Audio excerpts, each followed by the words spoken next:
I just had the coolest photo shoot I'm probably gonna have all year. I've been dying to share these photos with you guys, but I wanted to save it for this video. So occasionally, the city of Dubai looks like this.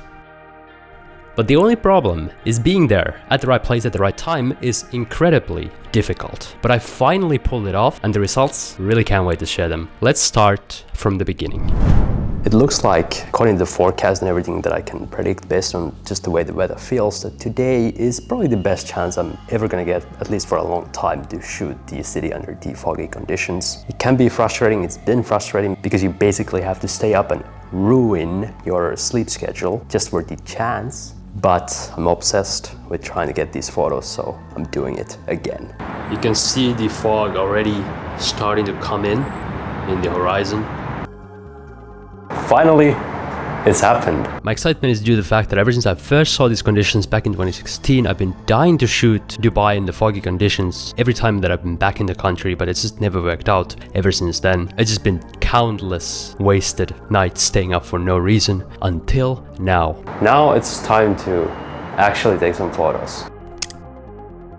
So I took a couple photos here on the balcony, but what I really wanted to do, what really I've been waiting to do for such a long time, is to shoot this from the street level, because that's not something that many people have done here, but I have a feeling that it might look amazing. Alright, super foggy over there. So I'm gonna start there. It's like the Business Bay area, and then hopefully the rest of this will be also foggy later, and I can come back to the IFC and see the sunrise. Today we're using the Fujifilm X100v and the Sony A7S III, and I'm also gonna leave my DJI Osmo Pocket to record a time-lapse on the balcony while I'm away.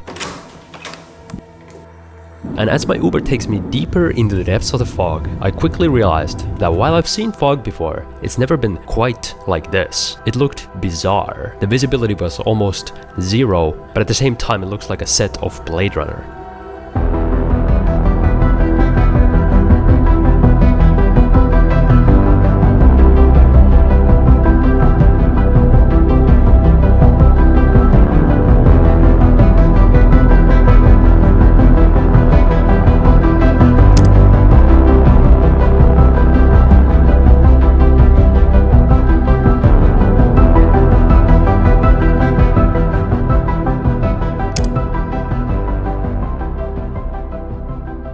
The mood in this place was insane.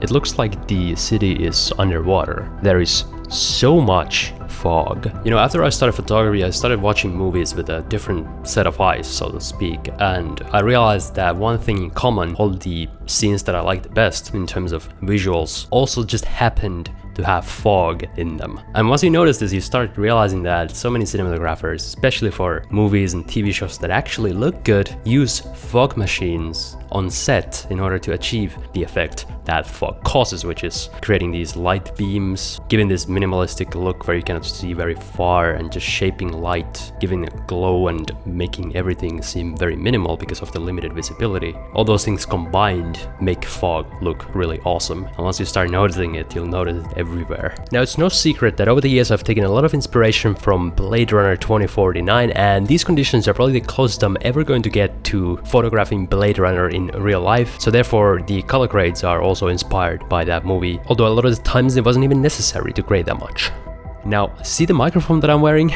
I didn't plug it in the correct place, so none of the audio got recorded. But what I was explaining is that I wish that I brought a tripod, because there's not that many subjects around and I wanted to get some silhouettes into my photos, but what I ended up doing is just placed my camera on the ground and used myself as the silhouette, which is funny because immediately when I did that, I actually did see the subject, as you can see here. And the guy almost ran me over.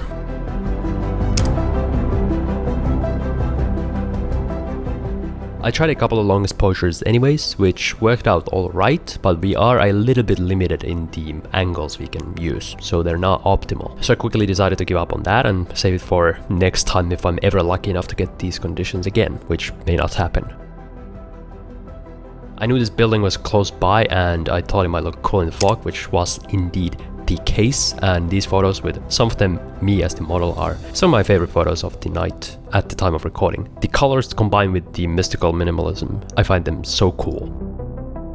Now, because of the amount of time that I spent planning the shoot and all those failed attempts when I basically stayed up for absolutely nothing, I did feel a little bit of pressure to actually deliver when the conditions did arrive. Just hope that the photos are sharp But this is when experience really helps. It helped me a lot that I'd already walked these streets before, so I sort of knew where to go. And it's helped me that I've been consistently shooting for at least the past couple weeks, so that I didn't make any foolish mistakes that come from when you take a break from photography. But even then, the challenge is you're sleep deprived, but everything looks awesome, so it's just taking a lot of your mental attention away from the potential mistakes. And I did make a couple of mistakes. For example, after the long exposures, I set my camera to manual focus and I forgot to set it back, and I missed a couple of shots of subjects that arrived right after those. And then I also screwed up all the audio for my vlogging because I plugged in the thing into the wrong hole. But other than that, nothing major, and I did pull off some decent shots in the end, luckily. Because if I hadn't, I would have felt like such an idiot. I mean, I've tried to do this photo shoot, I'm not kidding, at least 20 times in the past couple years. And even a couple times I did get the fog, but it wasn't low enough and it wasn't the right type of a fog, and it just didn't work. And now it finally did. So yeah, a little bit of pressure.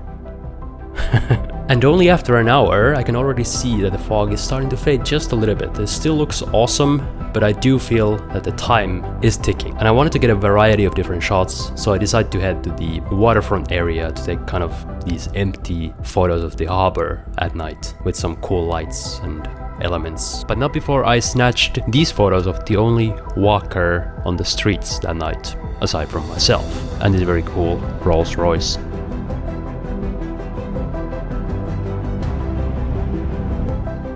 By the way, just to demonstrate the humidity, my hair was dry when I left the house. Quite peaceful, quite spooky out here.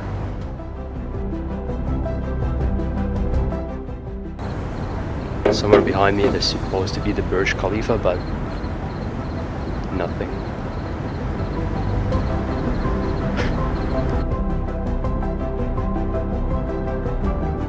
After getting a couple of cool photos at the waterfront, I knew I still had a narrow opportunity to get some more photos, but this time I had less of an idea where exactly to go. Luckily I stumbled upon this cool parking lot and this restaurant with a yellow sign that literally turned off minutes after I took these photos.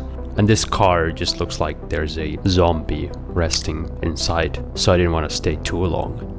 And the Fujifilm X100v basically performed just as well as the Sony A7S III, and it was very useful to have two cameras with two different focal lengths and for recording B-roll. In some ways it was even better because the A7S III is a video camera, meaning the megapixels are very small, but on the Fuji actually the files are large enough to zoom in. And you probably can't tell just based on the pictures which one is taken with which camera, unless you look at the focal length for hints. Now at this point the fog was starting to fade from the ground level, even though the higher fog still remained, but I figured it would be a good time to head back to the apartment because the sunrise was just about to start, and if I left immediately I could reach back before the start of blue hour. Here we go, let's see what it looks like. Ooh, fuck yeah. Fucking sweet. Yeah, that was worth coming back for. Holy shit.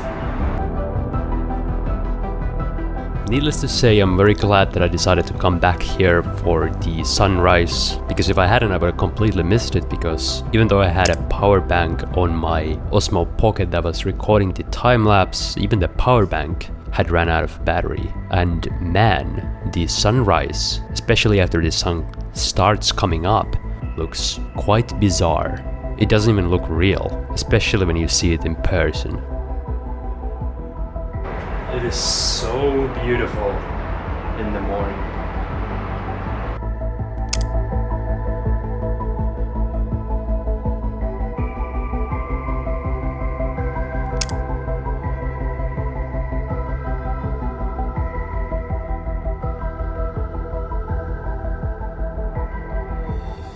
Now, how do you predict fog? Well, you can't. But there's a couple things you can do to predict the chance of fog. And you know, my fellow photographers have recommended me all these apps, but really the only thing that I've found to be a reliable indicator of potential fog is looking at the AccuWeather hourly forecast, and then if in the early morning hours the humidity is above 80 or 85%, the higher it is, bigger chance there is that there's going to be fog that day. But this of course depends on the city, because every climate tends to be a little bit different. And I think the best thing you can do is, after the first time you luck into seeing fog, just note down the weather conditions during that time, look at the weather app and see me the different parameters that it says, write those down, and then observe the air before it was foggy to kind of predict it in the future. That's really the best indicator there is, just your feeling, because this thing is incredibly difficult to predict. But yeah, early morning hours, usually no wind, but in Dubai it doesn't seem to matter. There can be a lot of wind and can still come. And then your location's official weather advisory thingies can be used to give a chance, but even those are not super reliable, to be honest. So yeah, just basically have to rely on luck. Now you might notice that some of the pictures have different tones than the video b-roll, and that is because I spent a lot of time editing